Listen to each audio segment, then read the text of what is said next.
Welcome to the Banker Lamp. Please enjoy the video. You begin by preparing power and proximity. Make sure the earbuds and case are charged to at least 30% so the reset completes. Once done, close any active Bluetooth connections on your phone and place both buds into the case with the lid open. Now locate the small pairing or reset button on the case.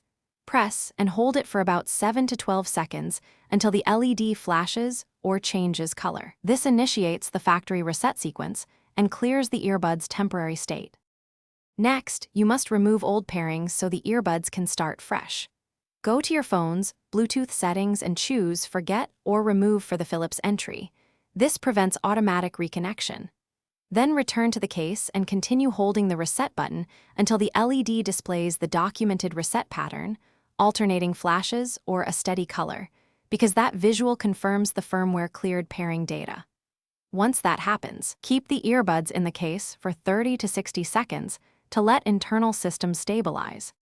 Finally, you'll repair and verify everything works. Make sure Bluetooth is on, put the earbuds in pairing mode if required, then select the Philips device from the available list. Follow any on-screen prompts to complete pairing.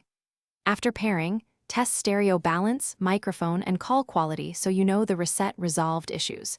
If something still acts up, repeat the reset process. Alternatively, fully drain the case and earbuds, then recharge and reset again. This often clears stubborn firmware or pairing glitches. Thanks for watching. If this was helpful, leave a like and consider subscribing. See you next time.